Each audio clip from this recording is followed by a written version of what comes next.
Dr. Matson, gentlemen moderators, ladies and gentlemen, in spite of the fact that time is very precious, I do want to take just a moment to express my appreciation to Dr. Matson for his having come to Tampa to be with us in this discussion, and to make clear in all sincerity my goodwill toward him, and to insist that you understand that in my pressing the various positions which he has advanced is no indication whatever of any ill will upon my part toward him. I wish him well in every possible way, and I say that in all sincerity, and I'm sure that he feels the same way as I do in that regard. What we're doing here is discussing issues and not each other. As I began again the second night of discussion of the proposition which has been read in your hearing, I know that God, that is the God of the New Testament, who shall punish some individuals eternally in hell, does exist. It is altogether in order that I bring before you, at least very briefly, some of the things that I established last evening. And I should like to point out, first of all, from chart number 4I, that Dr. Matson has already, in effect, admitted that my proposition is true.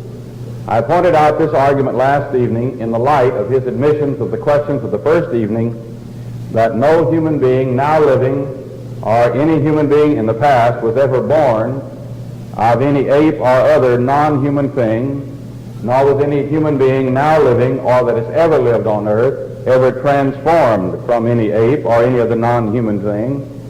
And this argument shows the significance of that admission. In the first premise, we find that human beings owe their ultimate origin either to the creative activity of Almighty God or else to evolution. If it is by creation, then it is by God. This is obvious since there can be no creation without God. If it is by evolution, then it is either by birth, as I've indicated, or by transformation. If evolution is true, and it must be, if atheism is true, then these are the only possibilities. But Dr. Matson has admitted it is not by birth in premise 4, not by transformation in premise 5. Therefore, by conjunction of those two true premises, in 6 we have, it is false by birth and it is false by transformation. Then by the logical move of De Morgan's theorem, we have it is false of the disjunction. It is false either by birth or by transformation. Therefore, by propositions 3 and 7, we have the conclusion that evolution is false. For when the consequent of an implication is denied, then the antecedent is denied, and that's the case in premise 3, as you can see that evolution is the antecedent. Therefore, it follows from propositions 1 and 8 that either by creation or evolution, if one of the disjuncts is denied, then the other must be true. When any disjunct is true and one of the disjuncts is denied, then the other disjunct must be true. Therefore, creation is true. Therefore, God follows from propositions 2 and 9. If creation, then God. We've established creation, therefore God. And if God, then creation, then atheism is false. Therefore, atheism is false since we have established God. In the second place, in 70A3, that is chart 70A3, I pointed out that all that Dr. Matson had to say in this discussion amounted to the argument on pointless suffering. Namely, that if there is pointless suffering, then there is no God. He then alleged there is pointless suffering and therefore concluded there is no God. I proved and went to length to prove it, that premise 2 is false. Therefore, his argument is unsound and the conclusion does not follow. I established this in which I support the basic affirmation of theism in regard to the alleged problem of evil, or argument from evil, it's sometimes stated. Basically stated, it is erroneous to conclude, as do atheists, evil proves that God does not exist. Dr. Matson envisions evil as being pointless suffering. I'll not take the time to discuss these again with you, but now call your attention to 36U2, in which I have given that along with 36U3, the 22 propositions which I consider basically relevant to this problem of the argument from evil, and showed that I have set out all of these, and that no logical contradiction obtains between any two or among any number of them. Now that stands unassailed. Now I showed you in 36U4, and incidentally, even though we are going rather rapidly over these charts now, we have gone over them carefully, and they will be in the book for you to study carefully and at length. I pointed out that if each of these 22 propositions is true, or even if it's possible for them to be true, then Dr. Matson's case falls. For he must show that at least two of them are in contradiction with one another, and that he cannot do. I showed further in my counter element of this basic affirmation of theism in chart 36U9 that atheism involves subjectivity as to morality. That means that if atheism is true, then if one person holds that fornication or adultery or homosexuality or group marriage, community marriage, trial marriage, seasonal marriage or whatever, any sort of relationship among the sexes, or anything else of that matter of a moral or ethical nature, is simply according to each one's own individual opinion. Now, since subjectivity, therefore, implies logical contradiction, as you can see near the bottom of the page, M and not M, or A and not A, or whatever problem may be at stake, but since any M and not M is false because it is a logical contradiction, it therefore follows that subjectivity is false. And since subjectivity as a consequence of atheism is false, then atheism itself is false, and this proves that Dr. Matson's position is false. Therefore, I've shown that he has admitted my proposition to be true, and by implication has admitted that his own is false. Now, by way of a positive affirmation of my proposition, I showed you the basic approach in chart number 96A, in which I showed general revelation. God reveals himself to man, basically one argument, but can be subsumed under these two general headings, general revelation and special revelation. Under general revelation, the world, taking the world, the physical universe in its entirety, or man, or special revelation, the Bible, the sacred scriptures, which among other things reveal Jesus Christ. But by the shaded area on this chart, I showed you that I was zeroing in, as it were, on man. There are multiplied thousands, perhaps millions upon millions of evidences that we could use in proof of God, but I have chosen, because of the limited time in this discussion, to concentrate upon man. We could prove the Bible to be the Word of God. We could prove that the Bible itself, simply as a phenomenon, proves the existence of God. But that is not our approach in this discussion. I show that I have deduced from man himself the existence of God. The argument which I gave has done that. In chart 96B, I showed how the concept of God, in connection with the concept of what God as an infinite being would have created, and an actually existing human being. Notice that my reasoning is not from a mere concept, but from a thing that actually exists as contingent. And to say that something is contingent is to say that it cannot account for its own existence. It depends upon something else for its existence. A thing exists non-contingently or necessarily is a thing that exists, that is self-existent. It is of the very essence of God to exist. God was not caused. God did not cause himself, or was he caused by anything else. But all of us as human beings are contingent. Therefore, this combined evidence, properly reasoned about, leads to knowledge of the fact that God does exist. Then I showed you on 96C a carefully formulated argument. If there is even one characteristic, attribute, or property of even one human being, Dr. Matson sought, perhaps honestly, but at any rate he missed the point and tried to pitch the argument as if I were arguing about the whole world, even though I had made clear to him that while that could be done, it's not what's being done here, and it's his responsibility to follow me in this discussion. I'm saying that if there is even one characteristic, attribute, or property of even one human being which could have come into existence only by the creative power of God, then that one human being constitutes proof that God does exist. I then insisted in the second premise that at least one characteristic, attribute, or property of at least one human being does possess, which could have come into existence only by the creative power of God, and that therefore one human being constitutes proof, when the evidence is recognized and reasoned about correctly, that God does exist. Now note carefully, in connection with this argument, that it's valid. That means if the premises are true, the conclusion must be true. So if the premises are true, and I showed last night that they were, then the conclusion must be true.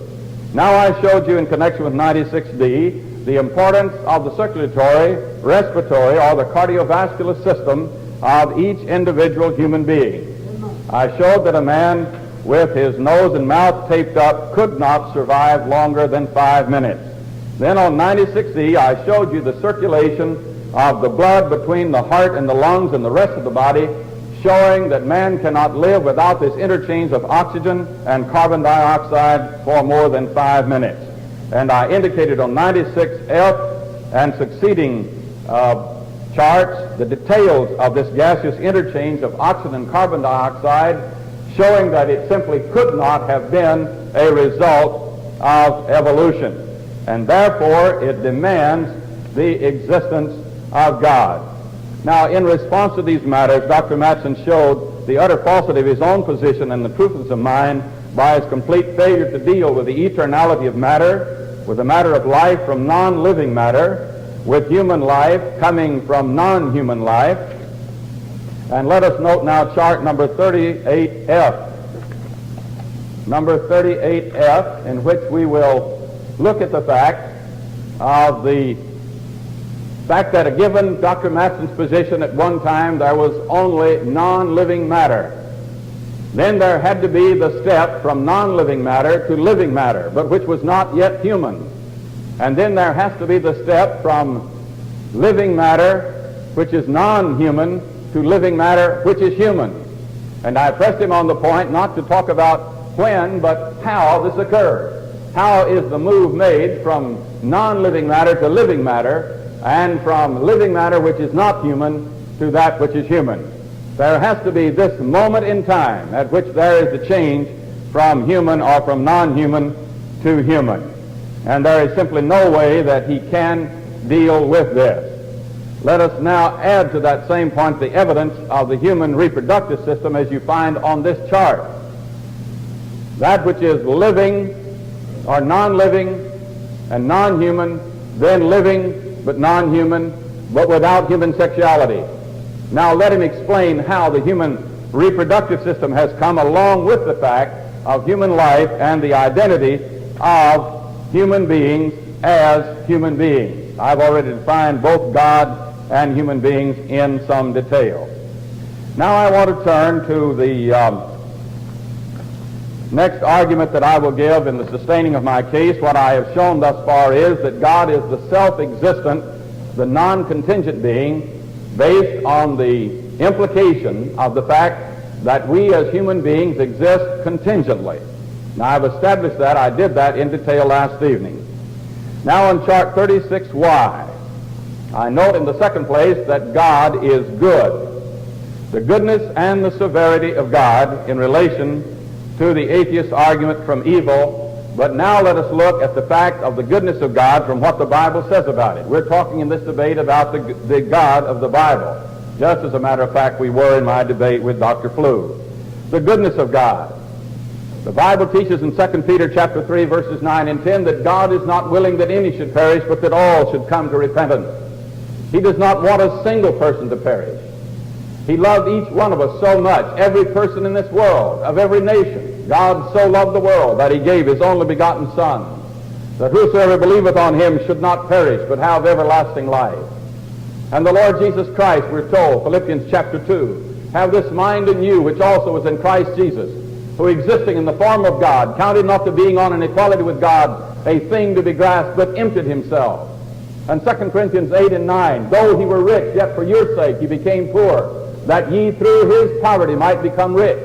Romans 8:32, God gave to us the greatest gift of all, his Son. Therefore we can reason from that. If God will give us the greatest of all, he will give us whatever else we need. Matthew chapter 7, 7 to 11, ask and it shall be given, seek and ye shall find, knock and it shall be opened. There is Bible teaching on the fact of the goodness of God. And we'll come later to the latter part of that chart with the justice of God. Now let us note on chart 68, I'm continuing now with the point that God is good. This is the second point in my basic affirmation. I have established in the first argument the self-existence of God. I am now dealing with the goodness of God. Now let us note moral codes in God. This divided into two main parts. Part number one. Notice again the precision of the logical presentation. If the moral code and our actions of any individual or society can properly be subjects of criticism as to real moral wrong, That is, if you can really say, look, this really is right, or this really is wrong. Not merely expressing an opinion. Not merely saying, can't you see that? Don't you see, don't you agree with what I feel? But if there is some real objective reference, if it can properly be the subject of criticism as to real moral wrong, then there must be some objective standard, some higher law which transcends the provincial and transient, which is other than the particular moral code and which has an obligatory character which can be recognized. Secondly, the second premise, the moral code and or actions of any individual or society can properly be subject to criticism as to real moral wrong. For instance, the Nazi society. For instance, the Russian society. For instance, the Chinese of the Communist China and of Cambodia, and so on and so forth. In fact, even our own nation, the action of our own nation, the action of every individual is the proper subject of criticism, of evaluation. The conclusion, therefore, there must be some standard, some higher law which transcends the provincial and transient. That is, that transcends the law of a certain geographical area, of a certain period of time, which is other than the particular moral code of any individual or society, and which has an obligatory character which can be recognized. That's why the German Nazis, in their terrible treatment of the Jews, and the communists of their terrible treatment of non-communists, cannot simply say, but we have made our own law, we're obeying our own law. There is a higher law that transcends that, by which they may be called to account, and as a matter of fact, most of humanity recognizes that to be so, and all deep down, even as Dr. Matson tonight, recognize that he has an objective moral obligation. He knows he ought to do some things, and he ought not to do other things, and he answered that in the questions tonight. Now notice in part 2, if indeed there is, now I'm using the conclusion of part 1 as the premise of the second part. If there is some objective standard, that is, some higher law which transcends the provincial and transient, which is other than the particular moral code of any individual or society, and which has an obligatory character which can be recognized, then God exists.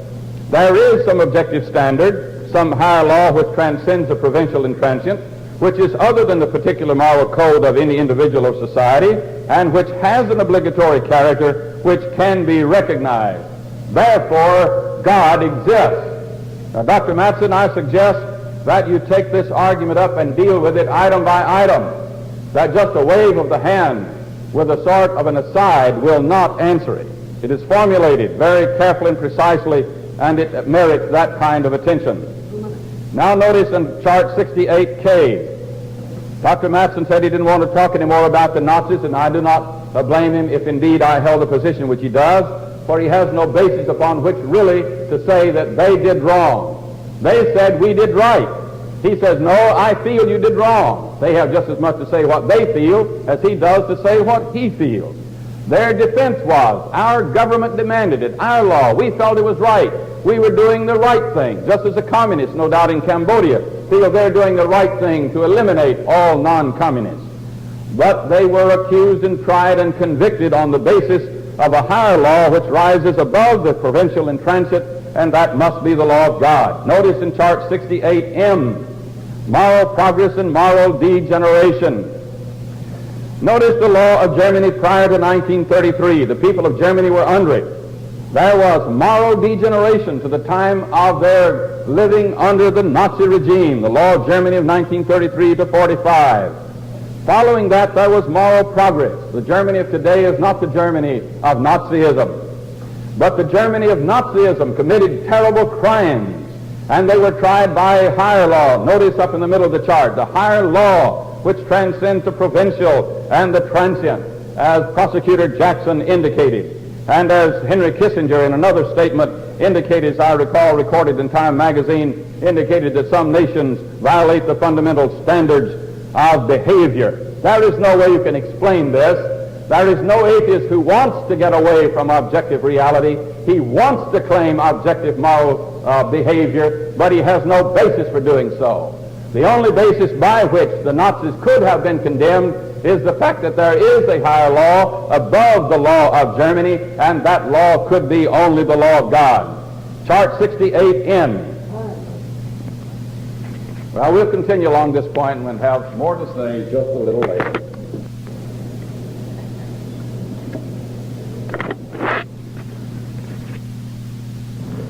Good evening, ladies and gentlemen. If Captain Steve is in the audience tonight, I'd be very much obliged if he'd look me up at the intermission. I feel no temptation to follow Dr. Warren in becoming a broken record myself. I shall instead fulfill the promise or carry out the threat that I made last night to attempt a lecture on evolution. I've already explained how ill-equipped I am to do this. Furthermore, I have no slideshow, not even a blackboard. But as we all know, if we watch The Late Show, when somebody gets appendicitis in the submarine, the medical petty officer has to operate. I beg your indulgence in this, and I hate to see this transcribed forever because it will be used against me, but that can't be helped either.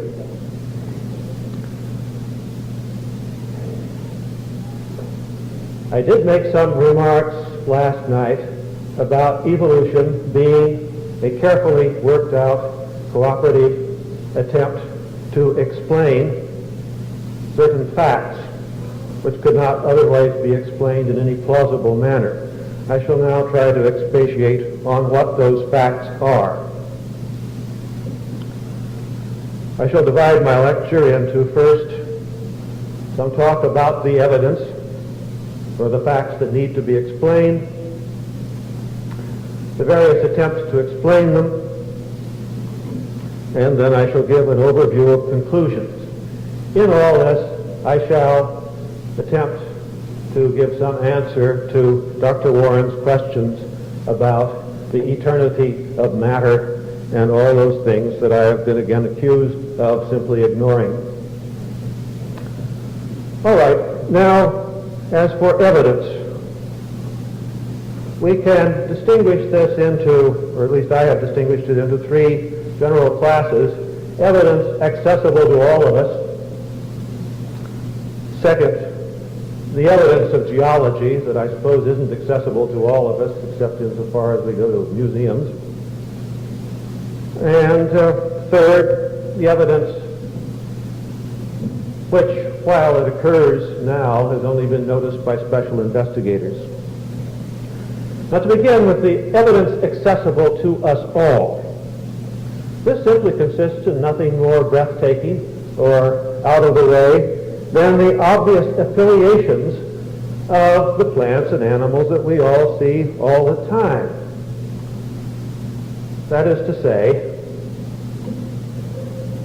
cats and tigers are very much alike in many ways.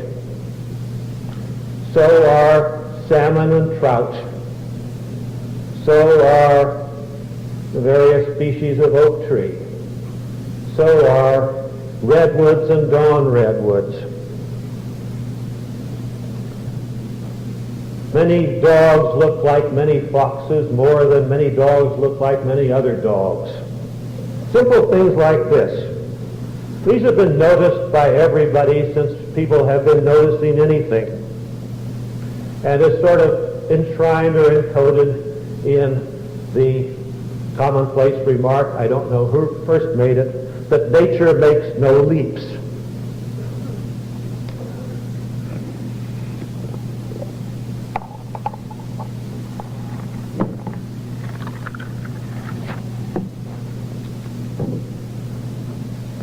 Thank you.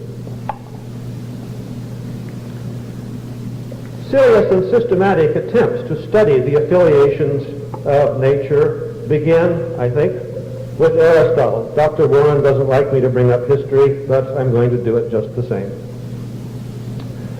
But just briefly, Aristotle, who founded so many things and brought some of them to perfection, is also the founder of the science of biology. And he made the first attempt at a systematic classification of animals and plants. His students carried this on, particularly Theophrastus, many of whose works are unfortunately lost, and it was a going concern in pagan antiquity. This sort of classification, which is all familiar to us from reading the tags on the plants in the Arboretum into genera and species, is something that has accumulated history and that is, the principles of this classification come to fruition pretty much in the work of the Swedish botanist Linnaeus in the 18th century. Now, this fact that you can construct a sort of tree showing the obvious relationships in skeletal structure, in innards, in habits, and so on and so forth for animals and plants can suggest many things. One thing it can immediately suggest is that these things that are so much alike probably had some common origin. There's a family resemblance to them, so perhaps they are descended from the same family. That thought, which is the leap essentially to the thought of evolution, was made extremely early in the history of European rational thought. In fact, it is to be found in no later a figure than Anaximander, who flourished around in the latter part of the 6th century B.C., who talked about the descent of animals, the affiliation of animals, the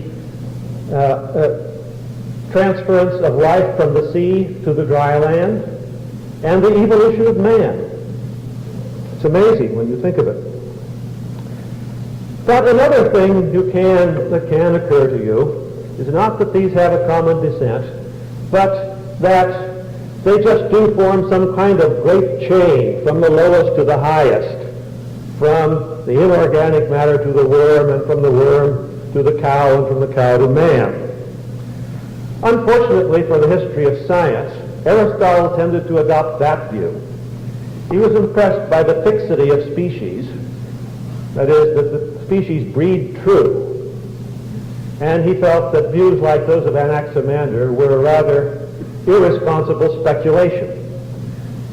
As it happens, Aristotle was wrong and Anaximander was right, but still, Aristotle was perhaps the more rational. On the evidence available to him, that was perhaps the more rational conclusion to come to.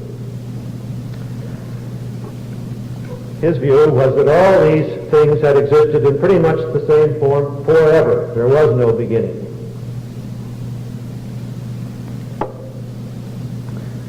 Well, the evidence that was available to Aristotle is to us, and that is easily available, and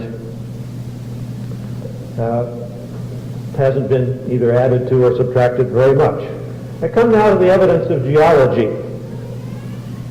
And there's a preliminary to take up which hasn't to do itself exactly with organic evolution, but which is necessary for its comprehension. And that is the geological dating of strata. It was discovered in the latter part of the 18th century, or someone had the idea, that the strata of rocks, which are very easily observed in many parts of the world, that is, you see a rock and it's cut through and there's just layer on layer in it, that these strata were produced by sedimentation from water. I could summarize an awful lot there, and indeed I don't have much information to go in between anyway. Anyway, Lyell and others had the notion that if these rocks were sedimentary, that is, they were formed by the sedimentation over ages when they were in lake beds, well, we can measure right here and now the sedimentation rate.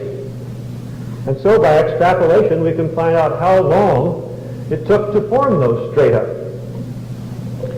The answer was quite surprising.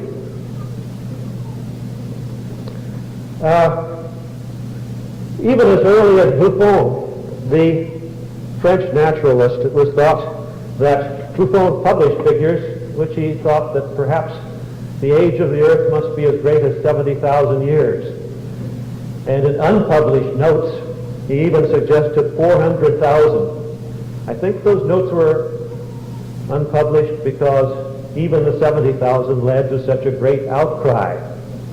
This is one of the beginnings of a great conflict between science and religion, because the Orthodox view was that you could date the history of creation and of the earth from the Bible. Archbishop Usher had computed creation as having occurred in 4004 B.C. He got it more exactly than that. It was in October, if I'm not mistaken.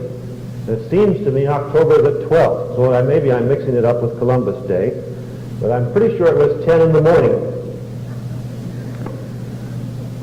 Well, Usher here was only culminating a lot of researches of this sort, and this was a rather orthodox figure, and consequently, biblical accuracy was thought to be threatened by outlandish figures like 70,000 years.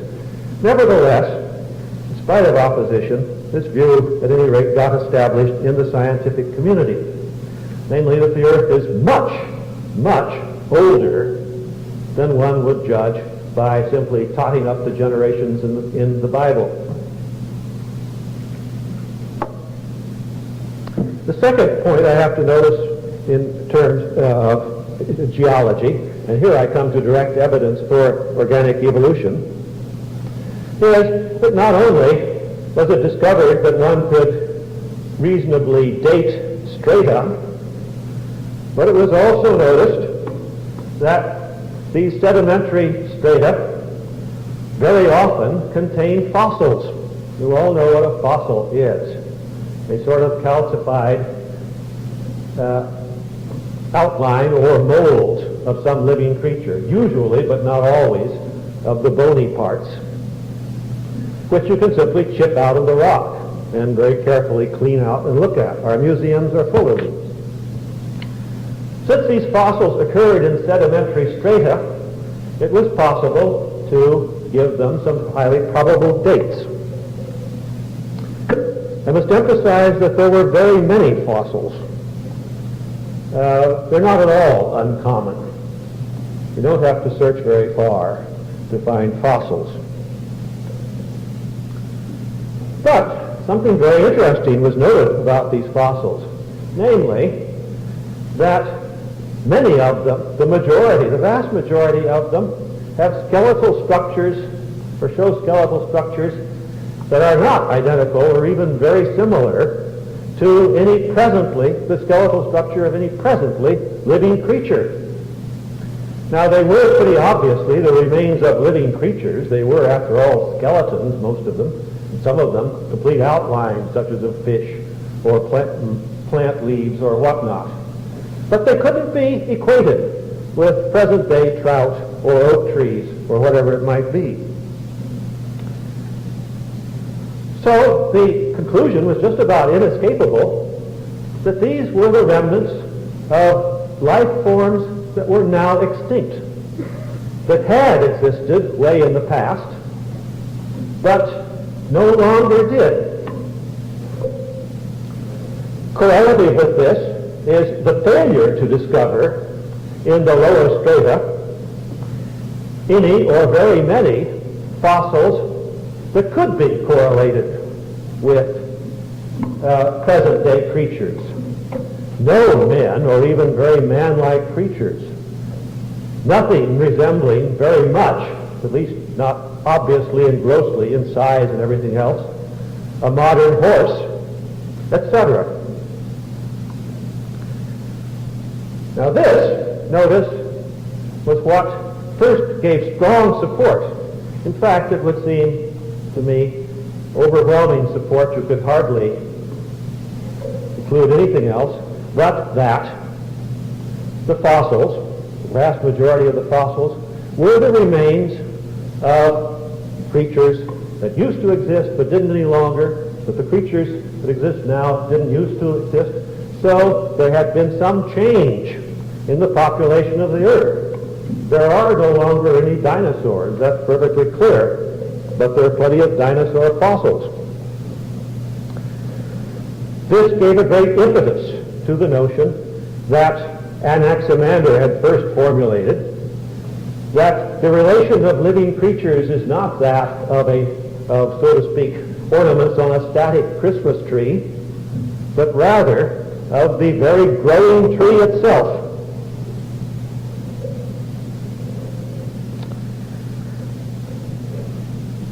Now, thank you. I should also mention, though this discovery came later,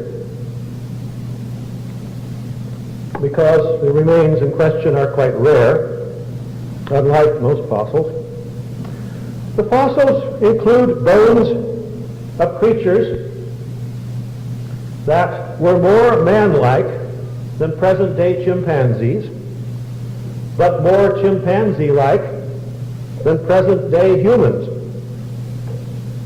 Some of these remains were also found in association with fires. I don't mean fires, of course, I mean the ashes of fires, and not forest fires, but bonfires, and tools, not to especially flint tools. The inference here was very easy to make, that these were creatures who, while in their bony structures were very distinct from the men that live nowadays, nevertheless had the use of fire and at least a primitive kind of tool. I think that that is a fair summary of the main outlines of the geological record.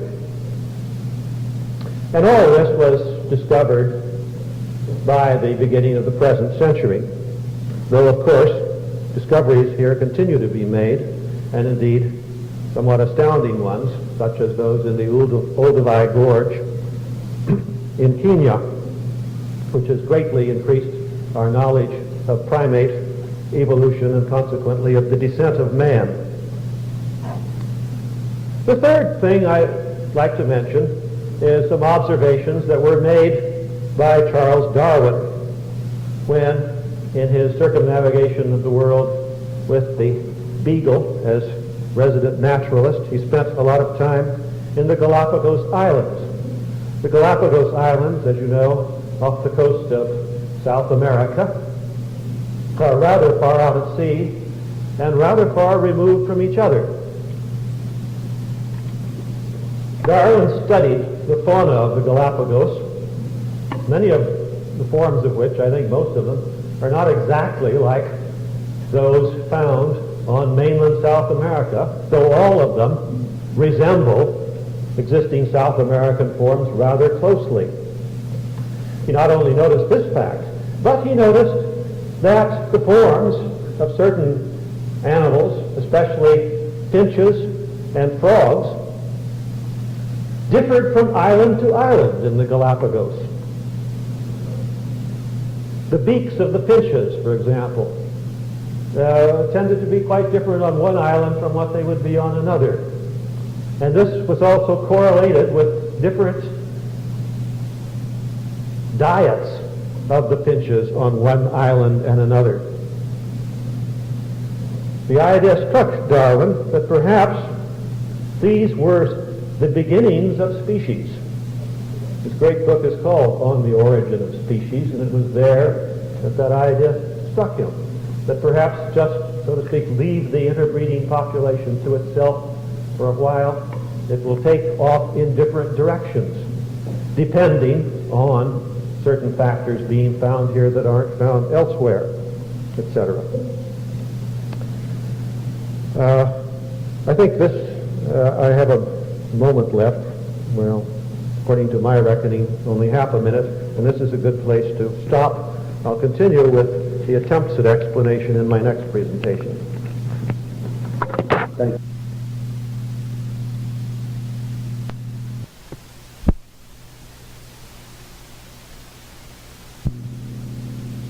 Dr. Matson, gentlemen moderators, ladies and gentlemen. Well, Dr. Matson assured us at the beginning of his speech, and I want to say this in a kind and friendly way, but nevertheless I want to say it firmly. He assured us he didn't know anything about evolution, and then he felt as if he had to prove it. So he went right on and did it. Dr. Matson, your field is philosophy, and I told you last evening and showed you and explained it to you, proved it to you, that we do not discover the origin of life by any specific scientific discipline. I challenge you to show the single scientific discipline that proves the origin of life. Find the biologist that can present the argument, the sound logical argument, the conclusion of which is, therefore I know that human beings now living on this earth owe their ultimate origin to evolution from non-living matter, from rocks and dirt, if you will. Did he give that argument? No. Dr. Matson was actually debating himself all through this with this meandering that he made. And Dr. Matson, I don't mind your giving little dissertations on history. I rather enjoy history. In fact, I have sort of halfway majored in history of doctrine, but that doesn't have anything to do with what you're supposed to be doing. Your field is philosophy. I made my arguments in a philosophical way, and you should have responded as a philosopher. I pointed out last evening that what has to happen in the question of the origin of man, so far as you're dealing with scientific disciplines, is this. Even those who are involved in these scientific disciplines realize this, that when you take information from biology, then from chemistry, then from paleontology, archaeology, physics, and so on, and then you draw down that information in an effort to synthesize it, that is not science. That is philosophy. The synthesization of data from the various scientific disciplines is philosophy. Well, Dr. Matson, that's what you ought to have been doing, and you ought to present the argument precisely. Premise number one, premise number two, conclusion. Show the argument's valid. Show the premises are true. Did you do that? You didn't even try. You didn't even try. Now, I said a moment ago that you were debating yourself. I call your attention again to your book, The Existence of God, page 128. Finn Pasteur showed conclusively that there is no such thing as spontaneous generation. Now he said, well, Pasteur wasn't concerned about proving evolution to be false. It doesn't matter whether he was or not. What you said he proved and what he did prove is there is no spontaneous generation of life. Now, if there was a beginning, even according to your own alleged situation, of there being nothing but non-living matter, and there is no spontaneous generation of life, will you pray tell how by evolution life ever got here? But that's not all of his statement. He went on to say, all, not just some, but all living things are generated from seed.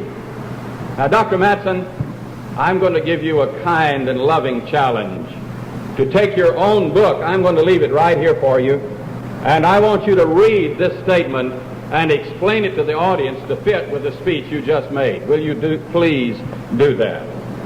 Now, you know, Dr. Flew really quit about the middle of the first night in our discussion. Dr. Matson quit last night, and he stayed quit tonight, but he did really try on till about the third night. Maybe if we have another one, we'll get somebody that'll stay on and really try all the way through the fourth. What we've just listened to here was really no reply whatever to the affirmative speech that has been made in this situation. All this he's had to say about Aristotle and Darwin does not contain one precise argument that even claims to be valid, much less to be sound. Now, Dr. Matson, I'm going to give you the challenge. Here it is. Will you please take the data from all of the writings of Aristotle or Darwin or whomever you wish to choose, now living or dead, and formulate the precise argument, the conclusion of which is, therefore I know that human beings evolved from non-living matter, that life came from that which had no life, and that human beings came from that which were not human. However many difficulties you may say there are in identifying whether something is or is not human, it still remains that everything that has ever existed or that now exists is either human or not human. Dr. Matson, in harmony with the law of excluded middle in logic, answered a question previously in this debate, in the written questions. Every precisely stated proposition is either true or false. Now that's the law of excluded middle as it applies to propositions, to statements. But that isn't all there is to the law of excluded middle. It also has application to objects. What does the law of excluded middle say as to objects? It says that every object either has a certain property or it does not. Everything, let us say X exists. X either has the property of being a rock or it does not. X either has the property of being black or it does not. X has the property of being human or it does not. Now let's picture Dr. Matson's situation. He has to claim that matter is eternal because if ever there was a moment that there was nothing, there never would have been anything. If there had just been nothing, no God, no matter, nothing would exist now. He's got to claim eternality of matter. He's got to claim eternality of non-living matter. And then he's got to come to a place where non-living matter turns into life. For the sake of our argument, though I do not believe it, but for the sake of argument, it's counterfactual for me. Let it be 100 trillion years back out there of non-living matter. There still has to come this moment of time when there is in this moment, time t sub 1, no life. In the next split second, there is life. How did it come about? Dr. Matson says no spontaneous generation. All, that means every single one without exception. All living things come from seed. Seed have life. There had to be seed before all of these living things that are now living. From where did the seed come? Exactly where the Bible says it came from God. God formed man from the dust of the earth, breathed into his nostrils a breath of life, and man became a living soul.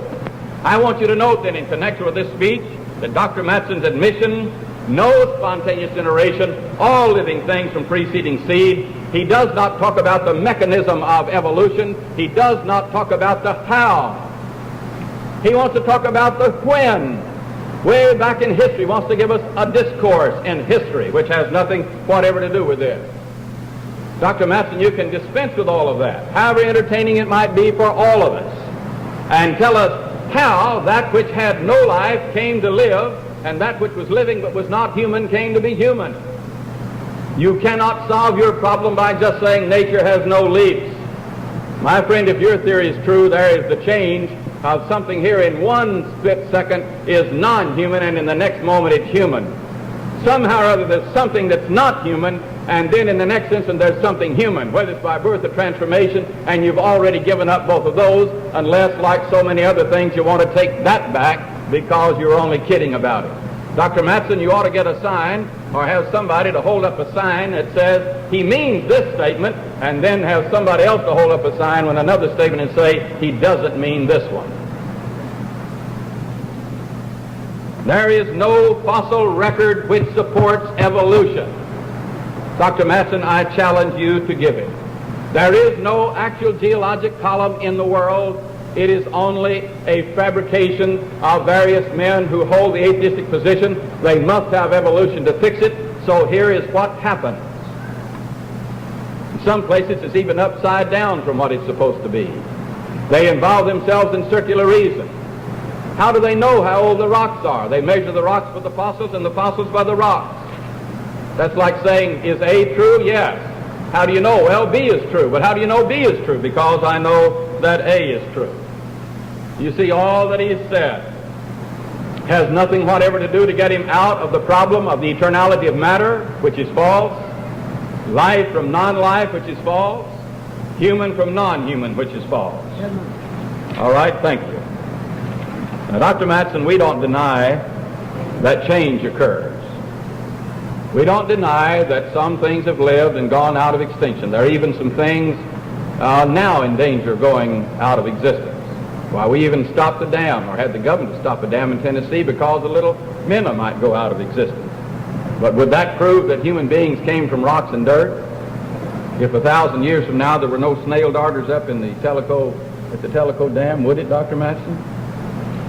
He says that everybody agrees, all the scientists agree the world is very old. Dr. Matson, there are scientists who don't agree with you, who have just as good scientific credentials.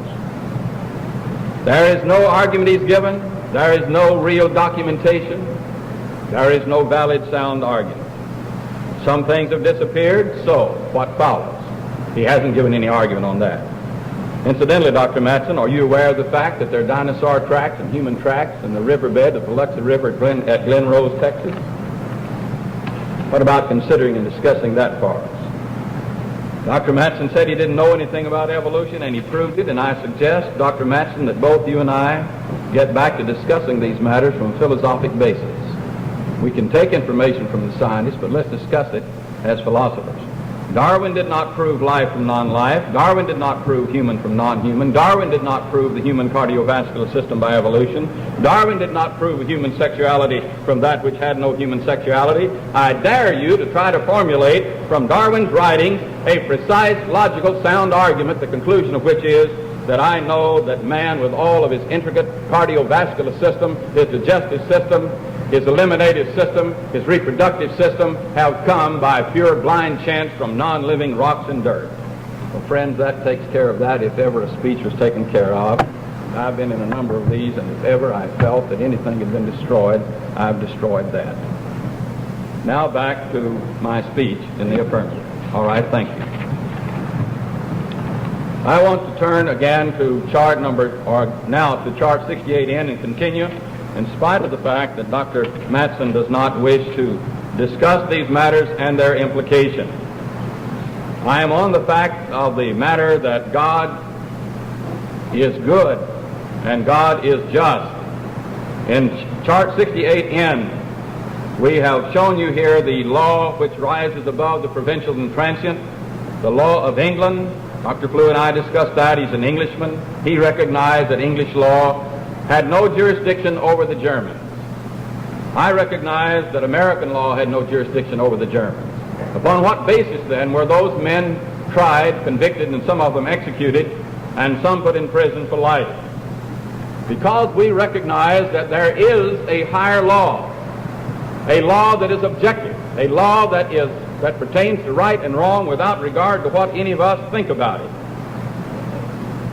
Now, let us go into the argument concerning the human conscience. Chart number 19. This is a continuation of my affirmation that God is good. If at least one human being actually has a conscience, and the conscience is that within man which urges him to act in harmony with that which he is convinced is right, as Paul indicates, the Apostle Paul in Romans chapter 2, verses 14 and 15, referring to the law written in the heart, the conscience bearing witness therewith, and the thoughts either accusing or else excusing. There is the conviction of man as to what is right and wrong. There is then the God-given faculty of urging a man to do what he is convinced is right. Dr. Matson answered questions tonight that shows that he has a conscience and recognizes its objective, obligatory nature. Now I'm saying if at least one human being actually has a conscience, and if that conscience has such characteristics as have originated only with God, then God exists. Secondly, at least one human being actually has a conscience, and that conscience has such characteristics as to have originated only with God, therefore God exists. It was because C.S. Lewis, a former atheist, came in the realization he'd gone along for years thinking, I can't believe in God because of this or that or the other, while all the while he was talking about, it ought to be this way, I ought to do that. He has then recognized that there is a higher law, just as I've been talking about, that the conscience within urges us, that we ought to do it. Now, oughtness cannot be taught. Usually, atheistic philosophers say, well, all the conscience is when you spank your child, don't play with a goldfish, and you give him a spanking. If he does, well, then he won't do it anymore. All you're doing there is teaching him that if he does it, he's going to get a spanking, but that doesn't teach him oughtness. That has to be given to him by God. This is a God-given faculty. As we noted at chart number 19A, when an individual sees the situation of a drowning person in a river, there is the conflict within his mind of a need for survival of himself. He's afraid if he goes in the river he may drown. There is the desire to save the person, a sense of oughtness. I ought to do it. A child burning in the upper story of a building, a ladder in the yard. You know if you put the ladder up, the building may fall in. You want to run away and save yourself, but you say, I ought to save the child. That's something more than just somebody giving you a spanking. It is a recognition of something greater and higher than ourselves. It is an oughtness. And so we realize we ought to try to save the child. What ought one to do when need conflicts with desire? When you come to a cross in the road to make a decision, and you're convinced that this road is right and that one wrong, your conscience will urge you to take that one. But if you take this one, then afterwards your thoughts will accuse you and say you have done wrong. Dr. Matson has admitted to all of that tonight. Now let us go to the fact of the justice of God. As I look at the justice of God, we find in the Bible, in regard to the severity of God, and this is simply another way of referring to his justice, his holiness, his righteousness, that he cannot tolerate sin. As Paul, in giving the basic theme of the book of Romans, after saying that he was ready to preach the gospel, the great message of good news to those at Rome, he said, "For I am not ashamed of the gospel," and he assigned the reason. "For it is the power of God unto salvation to everyone that believeth, to the Jew first, and also to the Greek. For therein is revealed the righteousness of God from faith unto faith, as it is written, the righteous shall live by faith." Men attain unto righteousness, freedom from sin, by the gospel, by the power of the shed blood of Christ. And that because of the righteous demand of God that we be free from sin.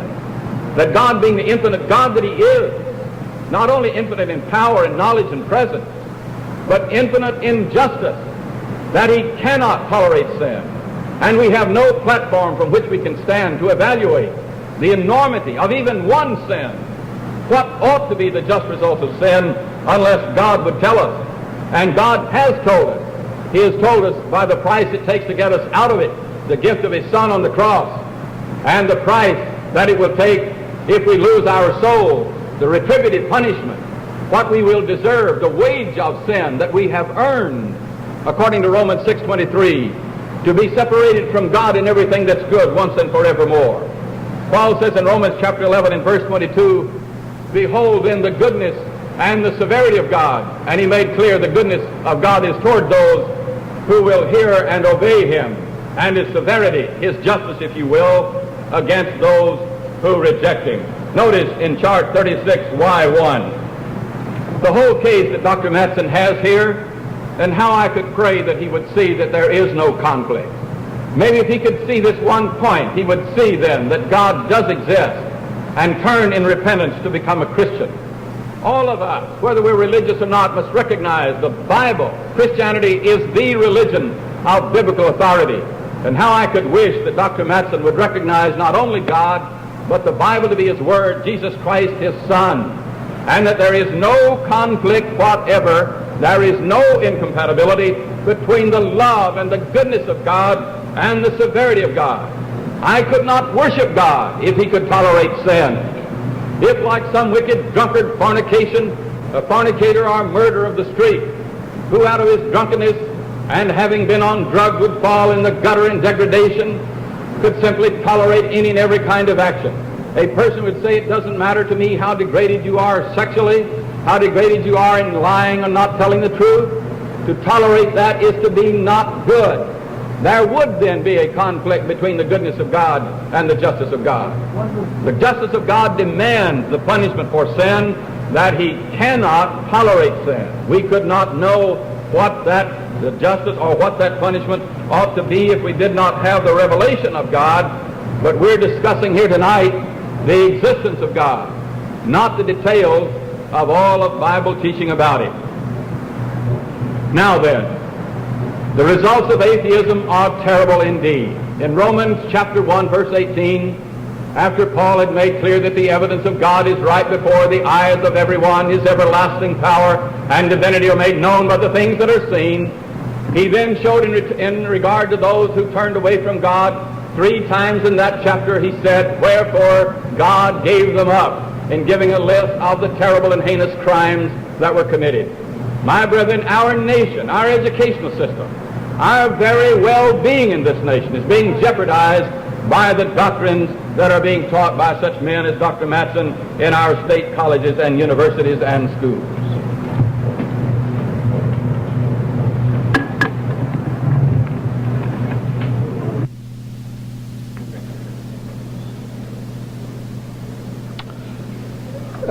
Since Dr. Warren has not brought up anything to which I have not already fully replied, except some vague talk about conscience, I will continue with my amateurish exposition of evolutionary theory.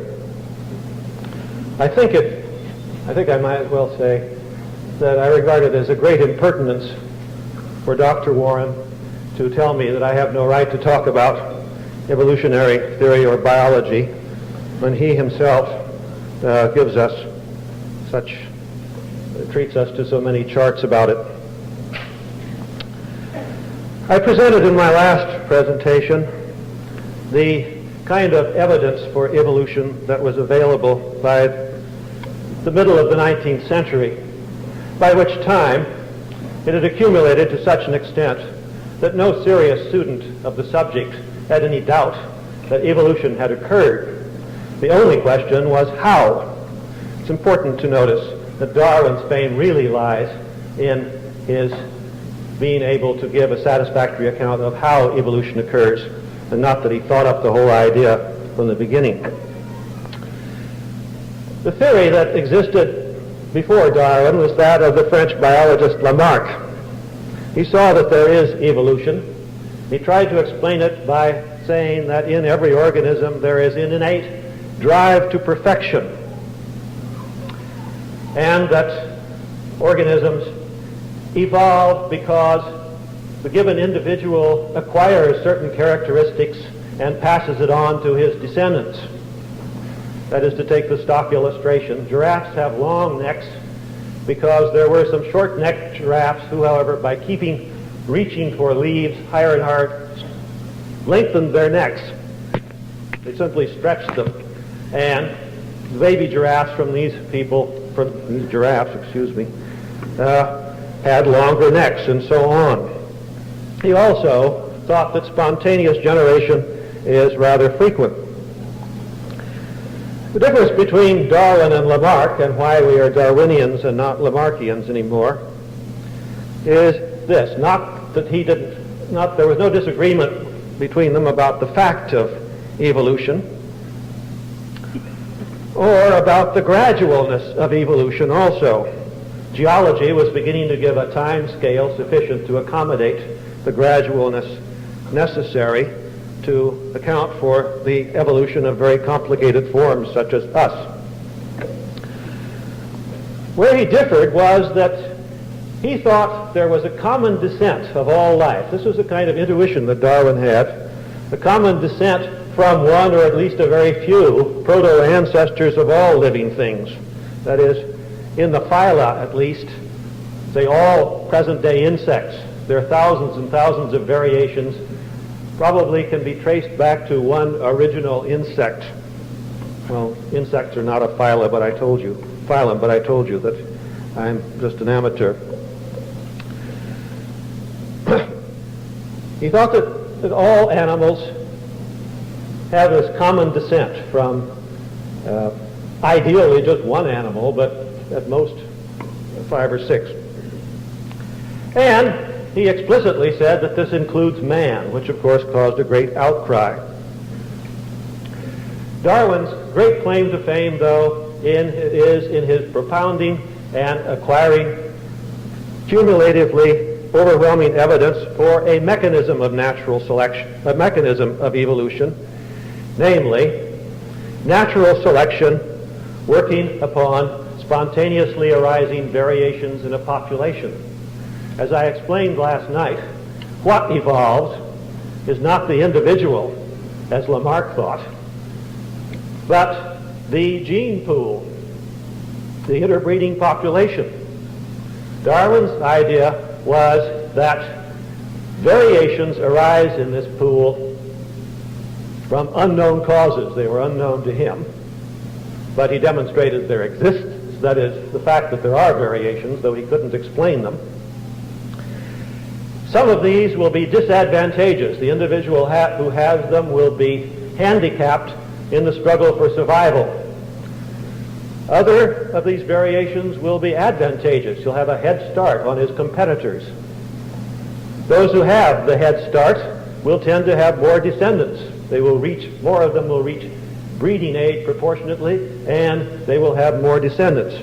So the gene pool will be traced in the direction, will be a change in the direction of those who have variations that are more conducive to adaptation to whatever kind of living they have to get in the world. That gives a satisfactory account of how we can get from very primitive organisms to very complicated ones. It gives in particular a satisfactory account of how we can get from simians or primates of one sort or other to man. Neo-Darwinism, as it's now called, is the union of Darwinism with the science of genetics. And this is important because the science of genetics explains what Darwin was unable to explain, namely the origin of variation in a population. This science is founded, as you all know, by Gregor Mendel and gives the mechanisms of inheritance. Mendel had to postulate the gene, that is to say, the actual mechanism for passing on a trait in inheritance. But with the discoveries of Watson and Crick, it was found possible directly to observe and indeed to chemically manipulate the gene. As you all know from reading your newspapers, this has become suddenly a rather practical problem. So, when you have Darwinism giving you the mechanism of evolution, namely natural selection on a population that is varied, and genetics giving you the mechanism of variation, plus a lot of smaller steps which nevertheless are important, such as the rather recent discovery that there is a greater degree of variation in individuals of the gene pool than had previously been thought. And something else, radioisotope dating. I talked in my previous presentation about dating by the fossil record and the strata, which Dr. Warren, in his usual sober scientific way, ridiculed. That, fortunately, is not the only method of dating that we have anymore. We have radioisotope dating. I can't explain everything. I will not go into what that is, which changes the previously accepted dating, which was, after all, very much dead reckoning, with really quite precise figures. Though nothing in principle is changed, that is, it has not been found necessary to invert any of the previously established geologic eras or anything like that.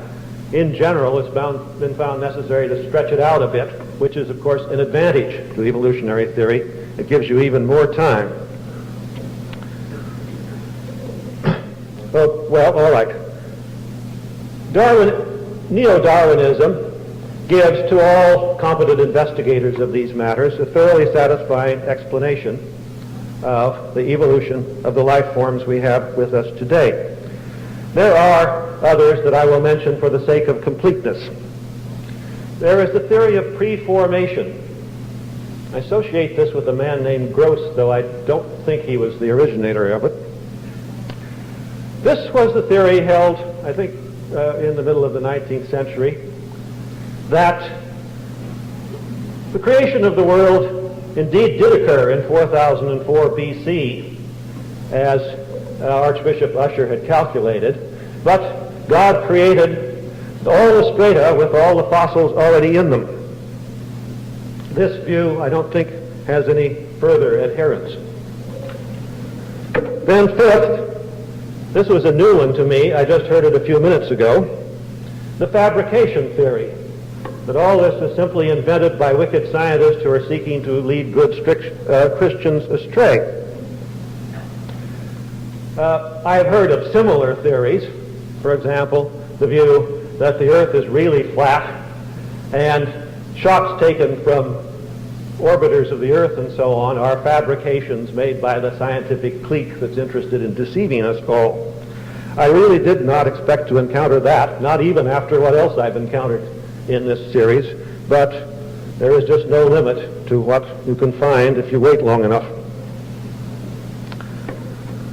A general overview of conclusions that are now accepted within the scientific community. The age of the Earth is 4.6 billion years. The origin of life came about a billion years later. It can be dated, apparently, to 1 1/10 billion years, or 1,100,000,000 years. A fairly short time after the formation of the Earth.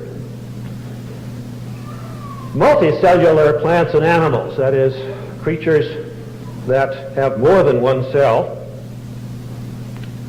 only 570 million years ago, we had to wait a tremendous long time, almost 3 billion years after the beginnings of life, to get past the limit of one cell and to start on multicellular things. That is, the most advanced organism on Earth for 3 billion years was something like the amoeba.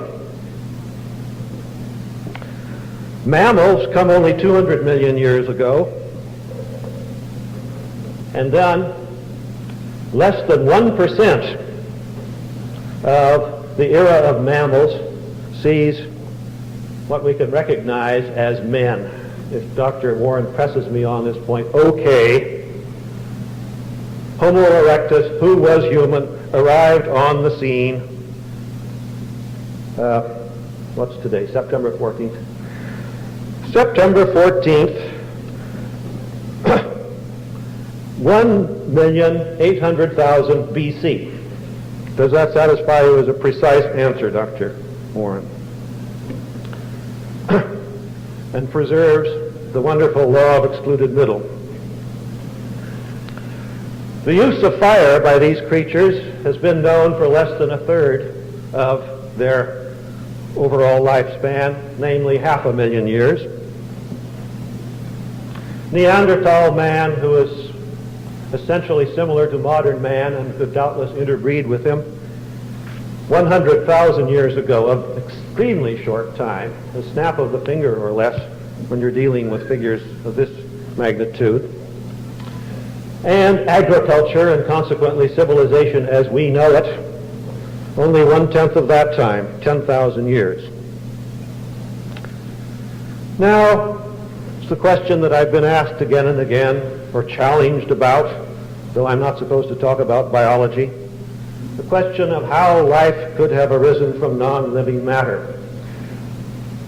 First, I will quote from my own book, which has been thrown at me. I've lost track of how many times. Quote, thus, well into the 19th century, biologists commonly divided living things into those that were generated from seed and those that were spontaneously generated. Then Pasteur showed conclusively that there is no such thing as spontaneous generation. All living things are generated from seed.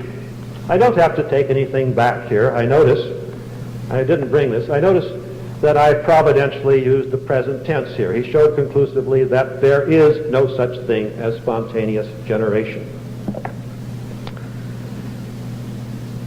Spontaneous generation does not go on in our time or in Pasteur's time. If by spontaneous generation here is meant the development of something that we would recognize as having life, namely some cell that reproduces itself from inorganic components.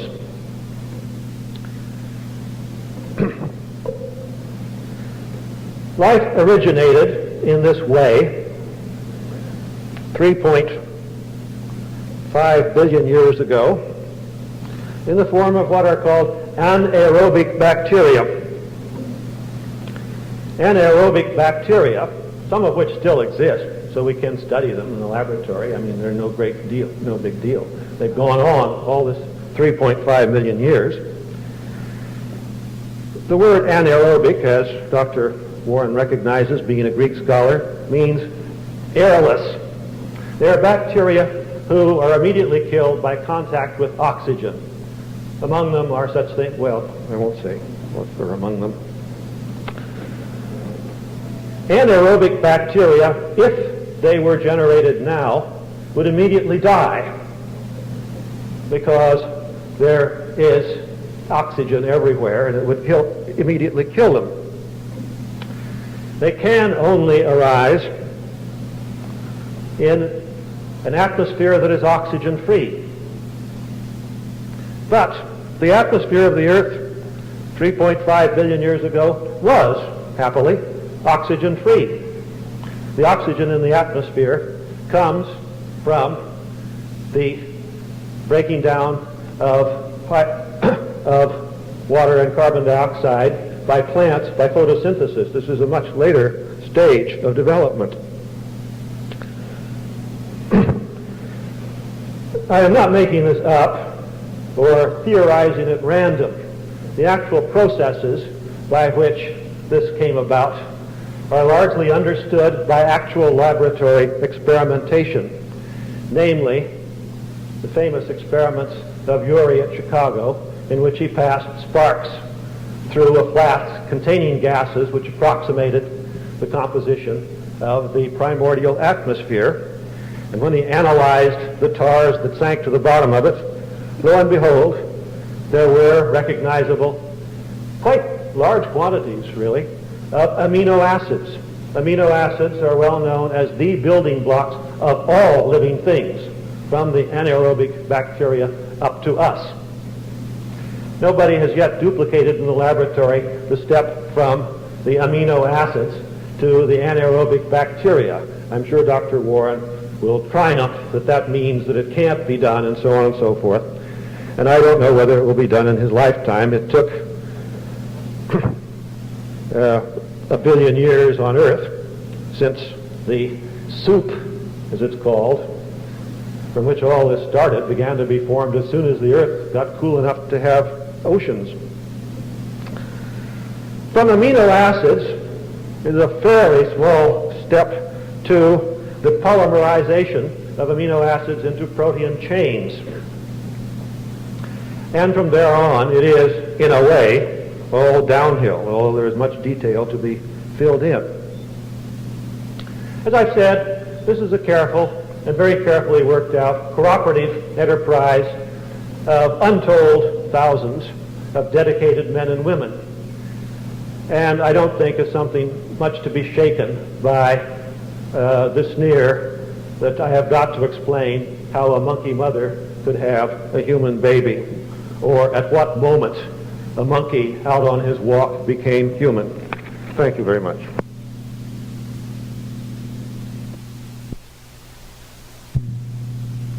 Dr. Matson, gentlemen moderators, ladies and gentlemen, I'm glad to be before you tonight for the last 20-minute speech of my part of this debate. There will remain from my part only the 5-minute rejoinder or summary of the discussion. As I listened to Dr. Matson, I could not help but be impressed by the fact of his spending 40 minutes tonight, his first 20-minute speech, the second, in a constant barrage of making assertions without any documentation or proof. I cannot imagine that a scholar of his stature would give a student even a passing grade on such an effort at research. Imagine a man of Dr. Matson's standard who documents statements with nothing more than scientists say. I would expect this level of scholarship perhaps, and again I want to say this kindly, from fellows who sit around the courthouse square, but not from a man of his standing in such a great and prestigious university. Everything that he has had to say has been answered by my argument on the cardiovascular system. I have shown that there is simply no way that this could have evolved. You cannot live longer than 5 minutes without it. There is no way that Dr. Matson can explain it, no way any biologist or chemist or biochemist or paleontologist or archaeologist. I have written to these men. He said last evening, no wonder they didn't bother to write because they're busy men. Dr. Matson, I didn't say they didn't write. Many of them did. Well, what I said was that not a single one of them gave an argument, just like you didn't. And a man can write a whole book on evolution of life, and yet you look through it and find not one logical argument that shows this is the conclusion of this argument.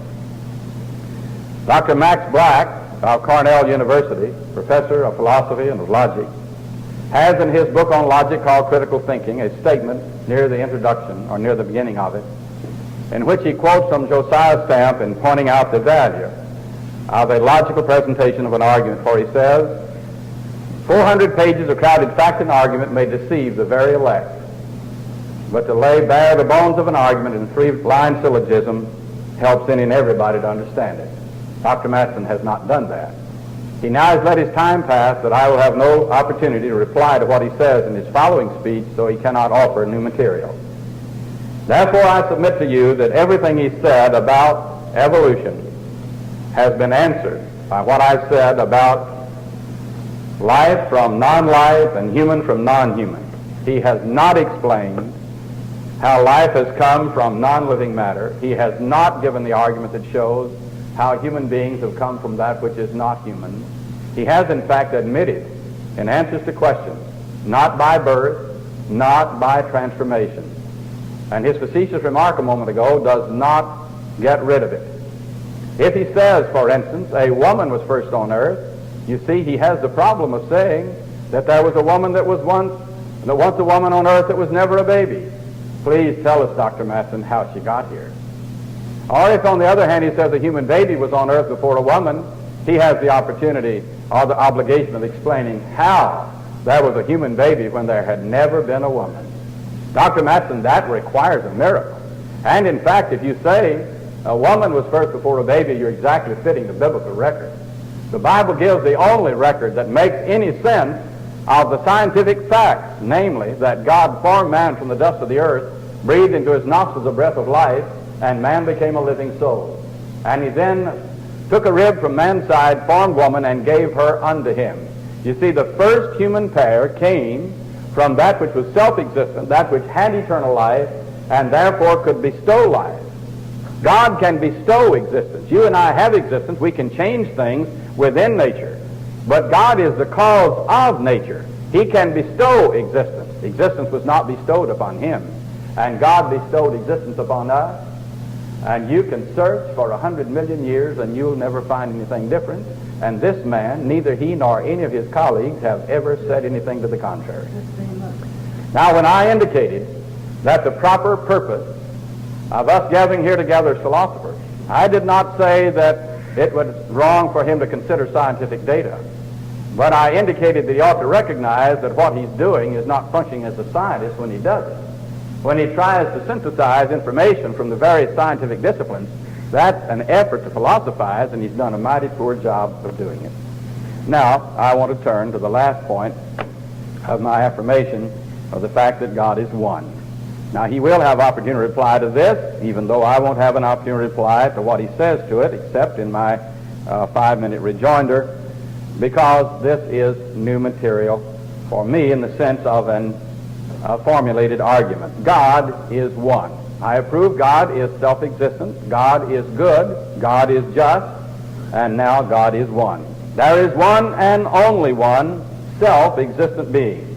There cannot be more than one self-existent being because eternity, infinity, omnipresence, omnipotence, and so forth cannot apply to more than one such being.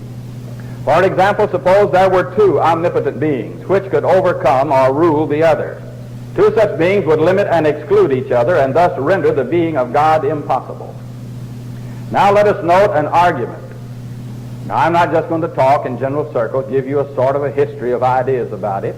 I'm going to give you a precisely stated argument just as I did with Dr. Flew. Premise number one. If a contingent thing exists, and if the existence of a contingent being proves the existence of a necessary or non-contingent or a self-existent being, it is the very essence of God to exist. And if the attributes of a self-existent being necessarily follow from his self-existence, and if the fact that the attributes of a self-existent being necessarily follow from his self-existence implies there can be no more than one self-existent being, then God exists and is the one and only God who exists. Now, the second premise. That was a rather long, complicated premise, but it is precisely stated, and it fits in with the argument. The second premise. A contingent thing does exist. I'm contingent. Dr. Matson's contingent. All of you are contingent. There's no problem there. Third, the existence of a necessary, self-existent, non-contingent being. The attributes of a self-existent being necessarily follow from his self-existence.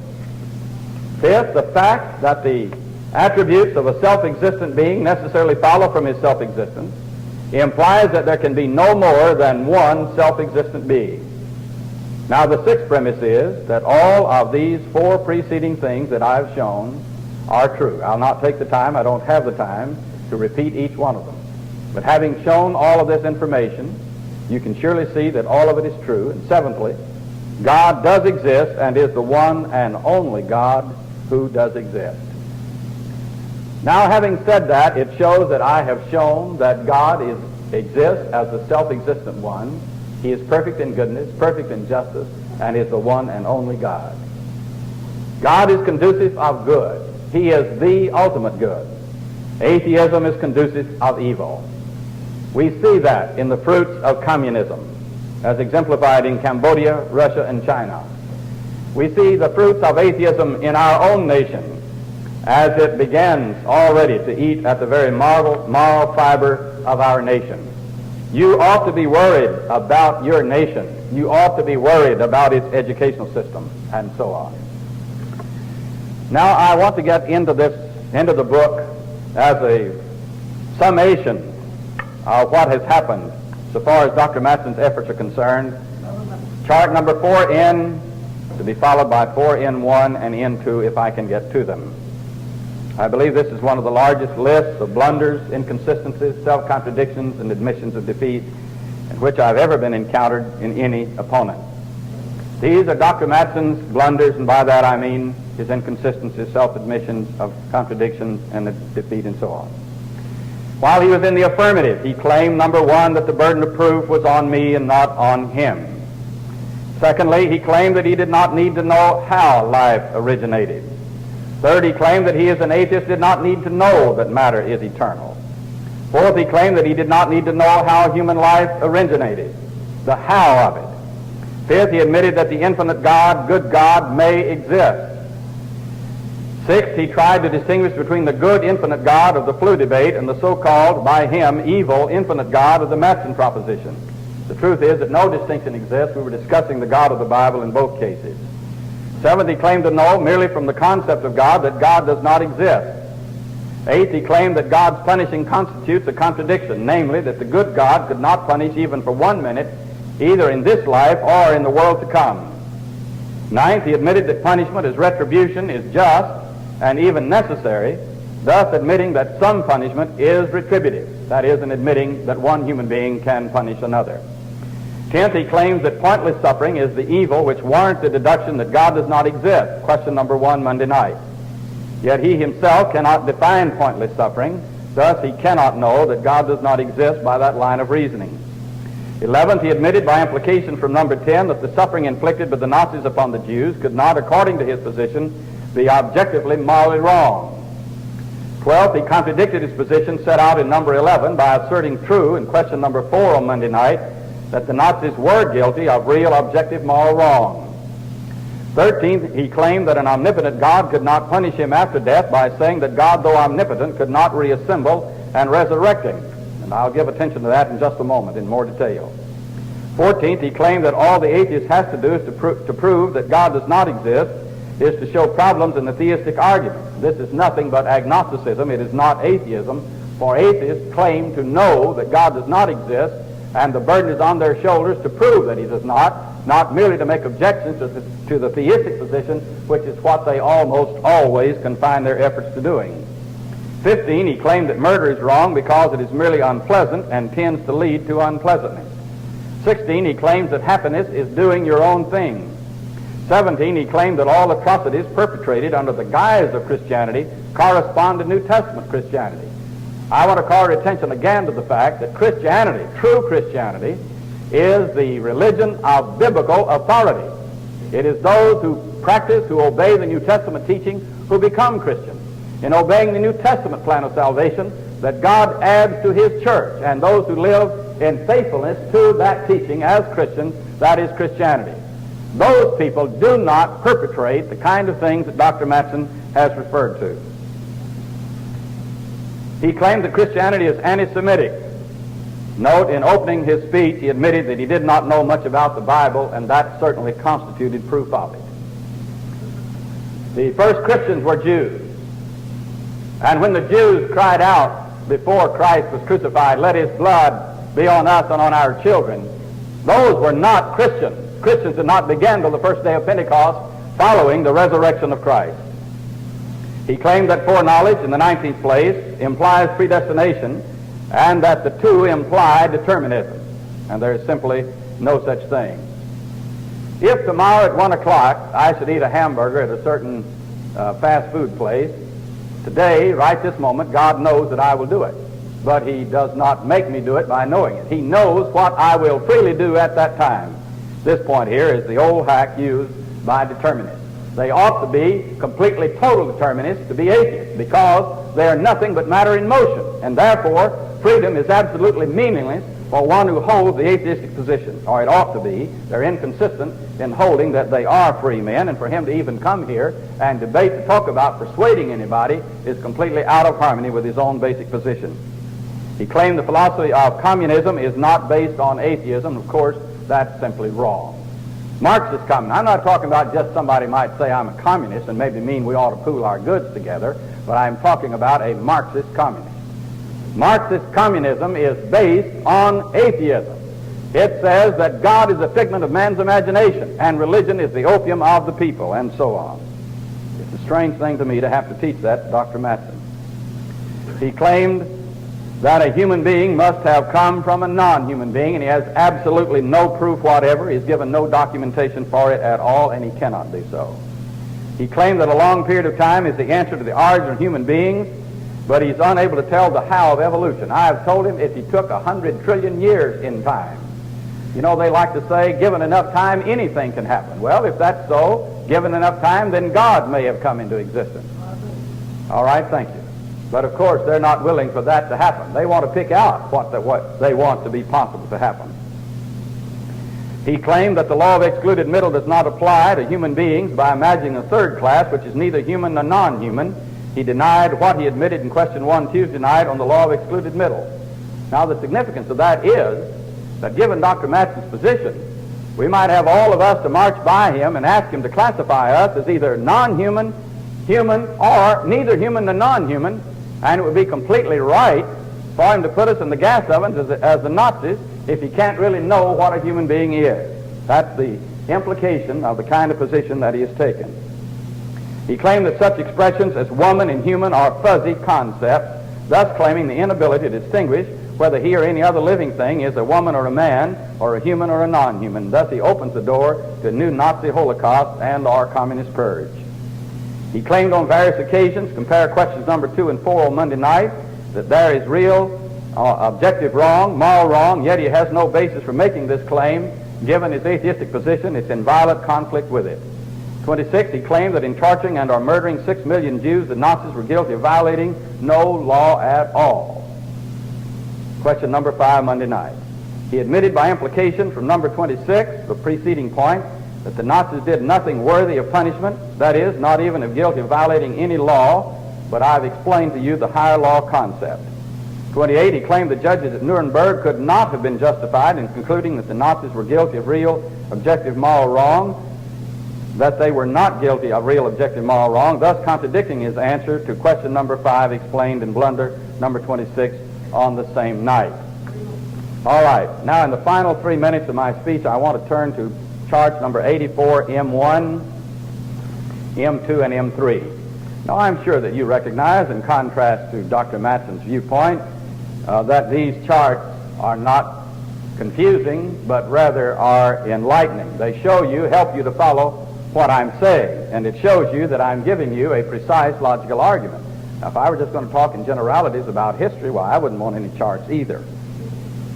All right, the reply to Dr. Matson's argument in regard to God and punishment. First, if the function of the human body, now you remember what he said about this, that when you die, there can be no punishment after death, because when you die, your body goes to the dust, and then if you were reassembled, you'd have to be a different person.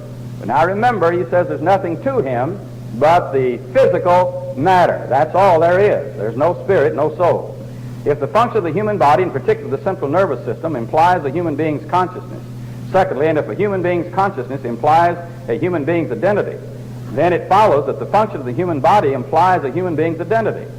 Argument form, hypothetical syllogism. Note, Matson has admitted the above premises by admitting an omnipotent God could create a human being out of nothing, reassemble and resurrect that same body out of its original elements, identify, and consciousness is nothing more than the function of the human body. Therefore, Matson has admitted that God could resurrect the same identity. That's an admission that he could resurrect the same identity, and I have given it. Dr. Matson, that chart number is 84M1, if you'd like to take it and take it up item by item. All right, now Matson's dilemma, 84M2. Number one, it is the case that if a person's identity while living is determined by the functions of his body, then it is the case that R, the reassembled body, constitutes the identical human being. And it is the case that not F, if it is false that a person's identity while living is determined by the functions of his body, then it is the case that T, a man's identity, transcends the functions of his body. In the second place, we have either F or not F. That's clear according to the law of excluded middle. However much Dr. Matson doesn't seem to like the law of excluded middle. You know, David Hume, a well-known philosopher, said, "No man turns against reason until reason turns against him." In their classroom, these philosophers, and I'm one, but these philosophers are constantly talking about religious people not being rational. They say all they do is just be subjective. They just tell about your feelings. But when they get in debate, what do? They turn against the law of excluded middle, the law of contradiction, and so on. Therefore, it follows either R or T. I have therefore proved it. Now notice 84M3, B1 or B2. Let B1 be the present living body of Wallace Matson, which he identifies as himself. The body, the pure physical body, that's all, nothing more. 2. Let B2 be the reconstructed body, which in every respect identical with B1, which Wallace I. Matson admits God could make, if indeed God existed. But if B2 does not contain the identity of Wallace Matson, as he has argued, then this identity is something distinct from either B1 or B2. Christians call such an entity which is transcendent of the body, the soul. Thank you. That's pretty good timing.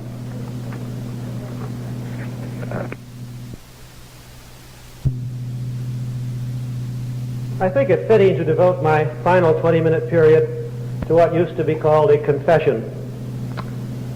In so doing, I shall be violating the laws of debate, but I stand already convicted of violating so many objective laws that one more is not going to make much difference.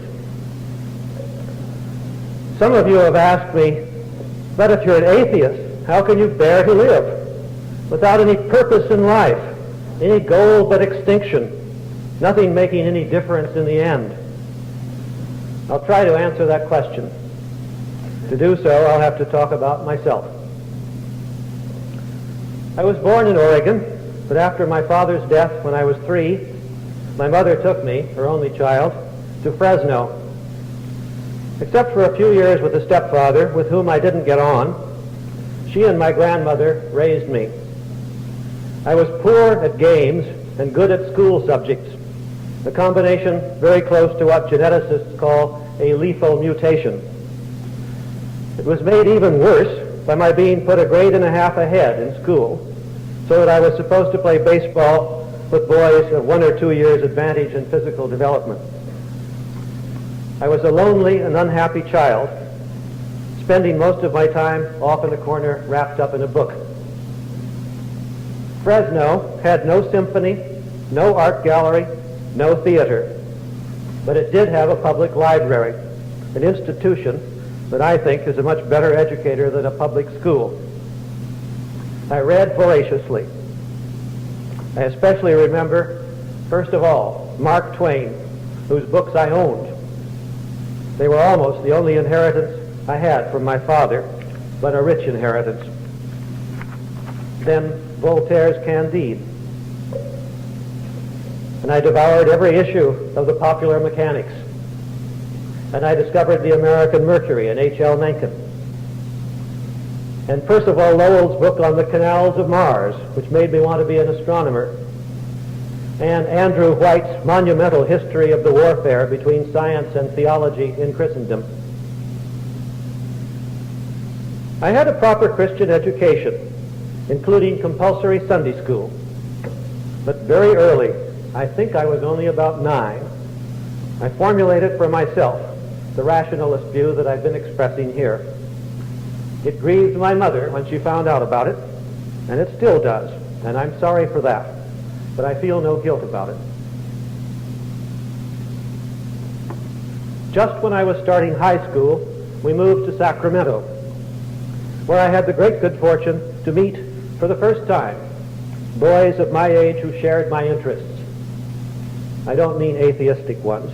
I don't remember our ever talking about religion at all. I mean just general intellectual and boyish ones. I had somebody to talk to and play with. I made friendships that last to this day, though I was in Sacramento for less than a year before again moving, this time to San Francisco. High school for me was a joy, and college sheer heaven. And by becoming a professor, I've been able to stay in it all my life. I am amazed when I think of the luck I've had, and the many calamities I no doubt had coming to me, but which I somehow escaped. I've been blessed with good health. A wonderful woman showed up in one of my classes when I first began to teach philosophy and consented to marry me after the final examination. We have celebrated our 25th anniversary early this year. She has never ceased to love me, though I have been very difficult to live with, and I have always loved her and striven, I hope with some increasing success, not to cause her pain. I have numerous defects, chief of which, in my opinion, are laziness and poorly controlled temper. In consequence, I have not accomplished very much of what I think I could have done if I had worked harder. And my temper has led to all kinds of unpleasantness for myself and those who love me. But I have not given up the struggle against them, and activities like those of this week are very good exercises in both respects. My wife and I have two sons who, despite my parental shortcomings, have grown into fine young men. At least we think so, though Dr. Warren might disagree, inasmuch as one of them is living in sin with a beautiful and beautiful-souled young woman whom he loves and whom my wife and I love as if she were our own daughter. If they freely choose someday to have a few words mumbled over them by a justice of the peace or even a preacher, that will be fine with us. It will be fine if they don't. I have friends. Some of them are homosexual. It grieves me that I can say no more about them. Not that I care what anyone might think of me, but because I might inadvertently blow their cover and subject them to the persecution which, despite what you may have heard, exists even in my part of the world and shows every sign of becoming more virulent, to the joy of Dr. Warren and the angels in his heaven.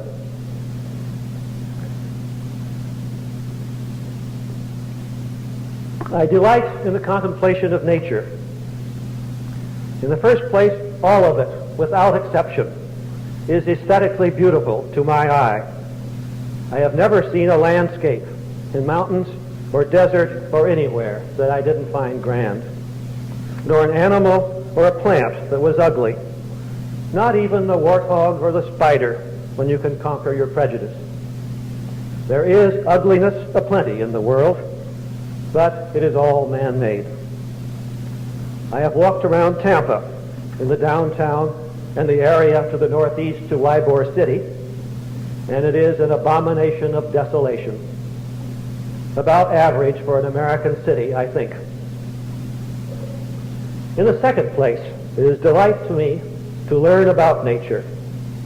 The spider and the warthog become more beautiful, not less, the more I know about their structures, habits, affiliations in the great evolutionary tree, and so on.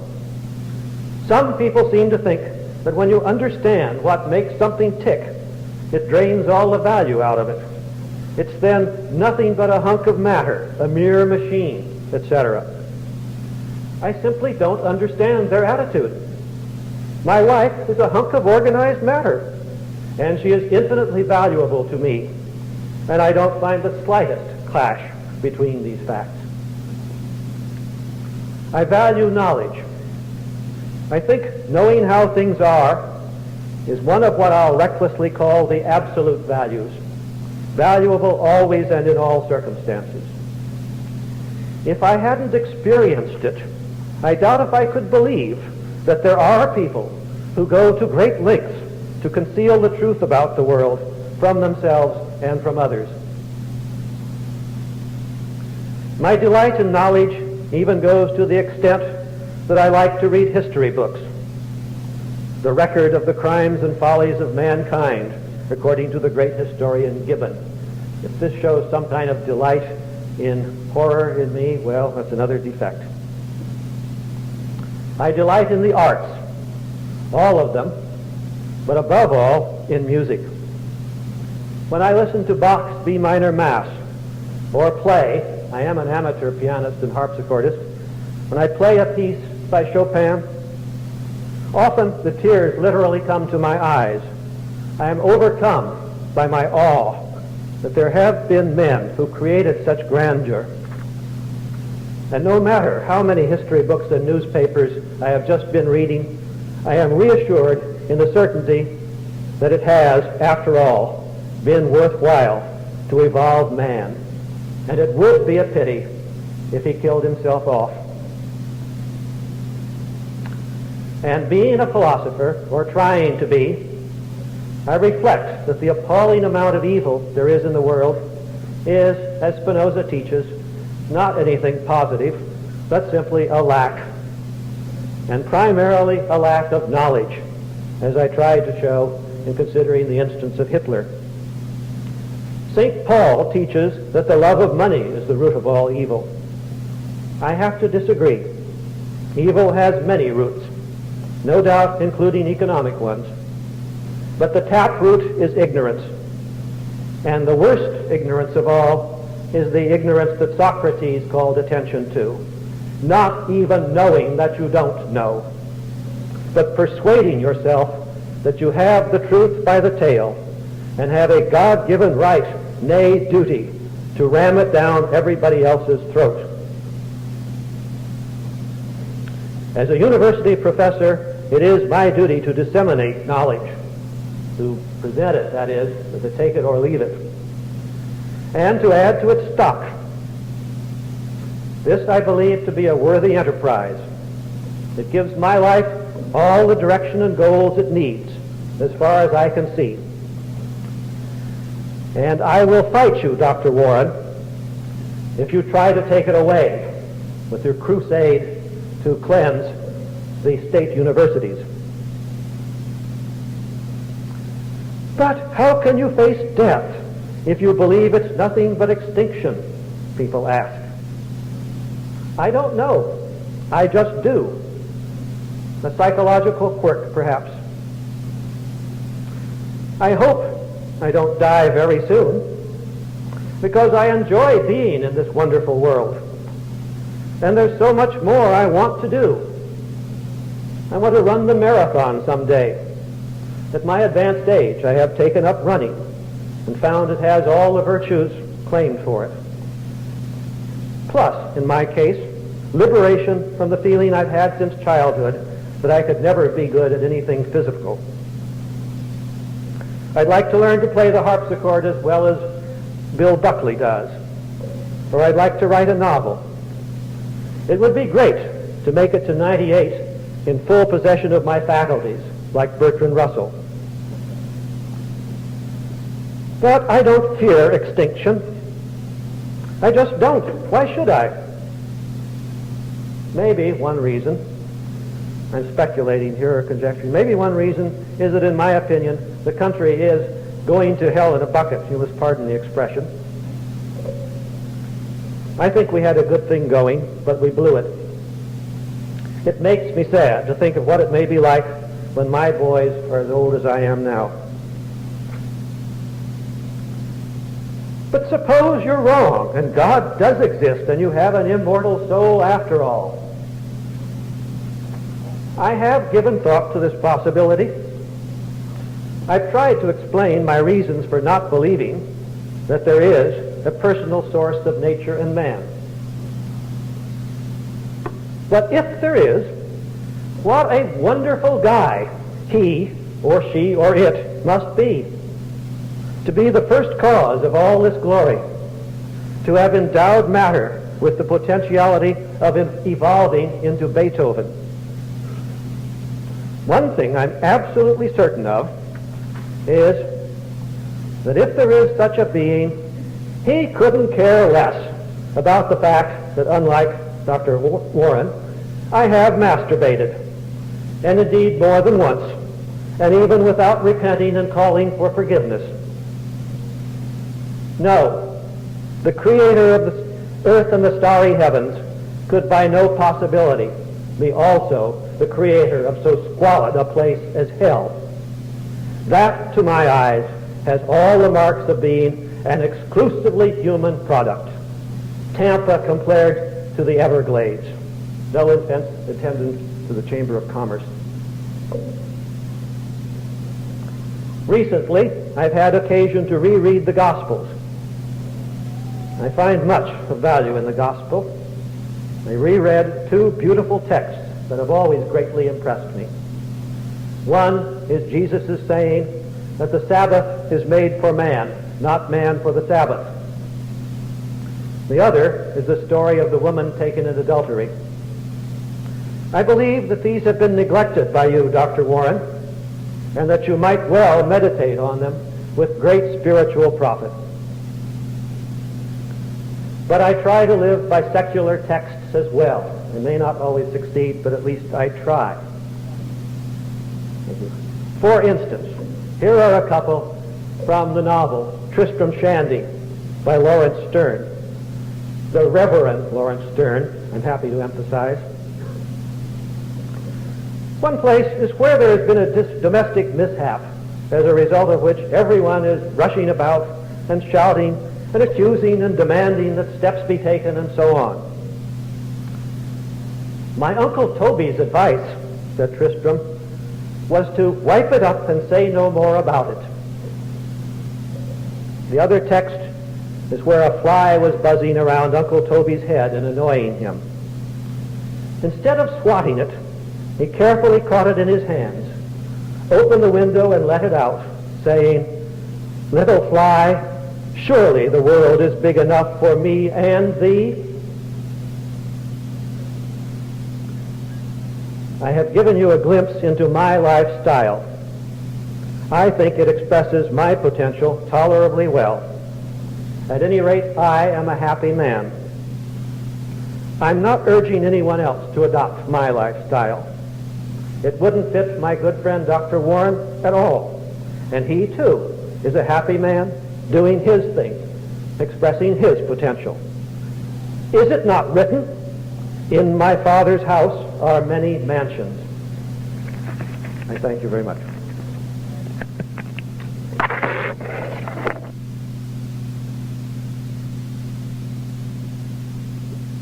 It is true that the speech he just given was out of order so far as the rules of debate are concerned, because it was new material and should not have been introduced at this point. I could not help but think, and this is a rather funny little story, and I don't mean any offense by it, but I think it fits the occasion. Herman Hickman, you remember the famous football coach, was once penalized for coaching from the sideline. He was penalized only 15 yards, and when reminded by someone that the penalty should have been 15, he told Hickman that his coaching wasn't worth 15 yards. And so I just say that this speech was really not worth objecting to, so far as its value in this debate is concerned. I am concerned about his life, for all the problems he may have had as a child, for all the problems even he may not have now. And I assure you, Dr. Matson, that I have not neglected the passages to which you referred. I try to do as the Apostle Paul did, to preach the whole counsel of God. I try to preach that every man ought to love every man on this earth, that if there is any answer to the racism that we find in the world, it's in the religion of Jesus Christ.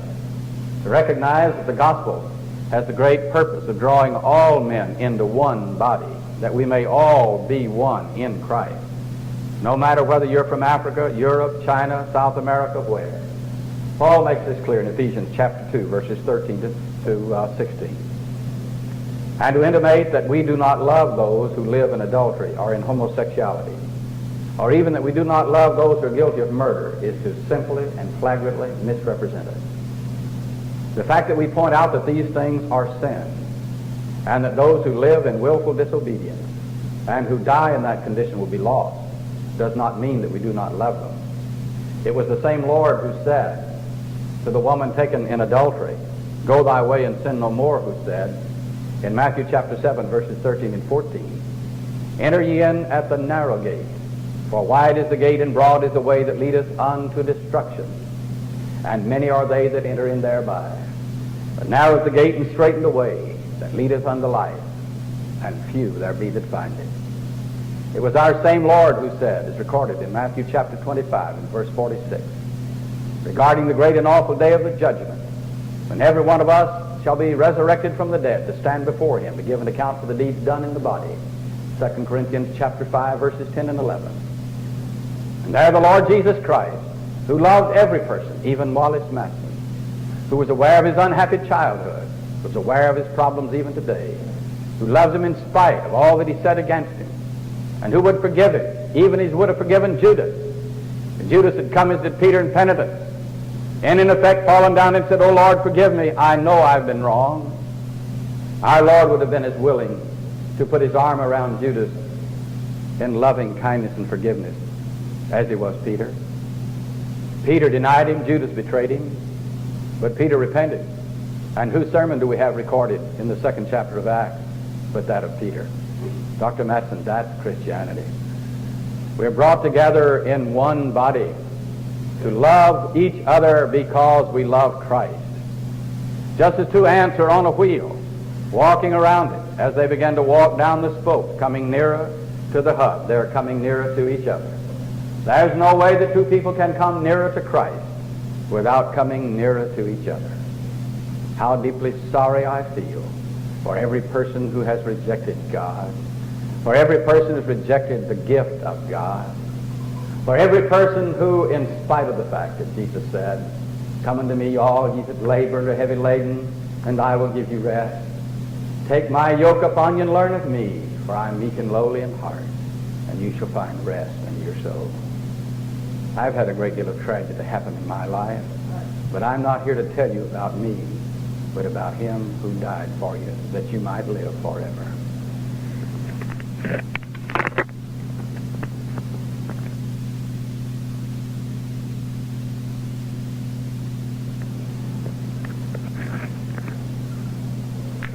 Now that it's over, let me admit that I had some misgivings about coming here.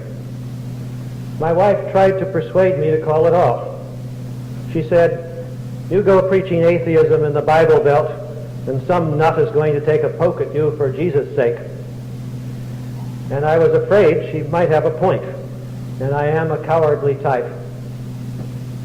Nevertheless, I felt that the invitation had put me in a put-up or shut-up position. So I said, "Oh, what the hell," again you should pardon the expression, "life is uncertain everywhere." How groundless were my apprehensions. Nowhere have I ever had a more courteous reception, kinder or more hospitable treatment. Never did I dream that an audience, a large one like this, many members of which must have been pained and shocked by much that I said, could maintain such perfect decorum. The courtesy, friendliness, and serious interest of the many who have asked me questions after the debates have also been extremely impressive. I am told that many of you are praying for my soul. Please be assured that I greatly appreciate the goodwill thus expressed.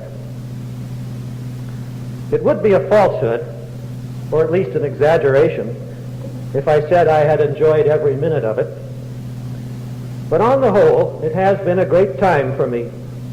I hope your expectations of me, whatever they may have been, have found at least partial fulfillment. I have said some rather bitter things about religion. But of course, just as there is no Spanish language, only Spanish speakers, and no mankind, only Tom, Dick, and Jane, so also there is no such thing as religion, only individual believers and practitioners. To the members of the Church of Christ here, let me say, I don't hold with your beliefs, but your practice is beautiful as I have seen it. I can do no more than endorse Anthony Flue's eloquent remarks contrasting your ferocious eschatology and your personal kindness and gentleness. If there is inconsistency there, it is blessed inconsistency. And now farewell.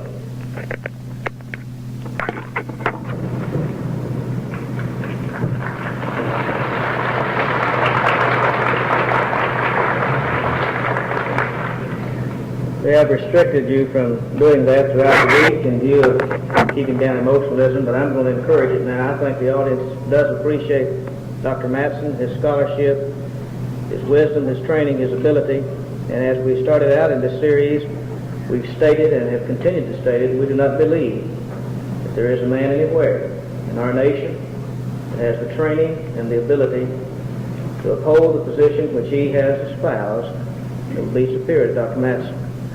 We appreciate this scholarship. We appreciate his person. We differ with him, of course, or we would not be here.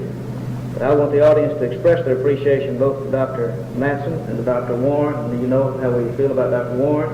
The same thing can be said about him. We know of no man anywhere that can uphold the position of theism as effectively and forcefully as has he. If you'd like to express your appreciation by saying so with the hand expression, I think it's in order.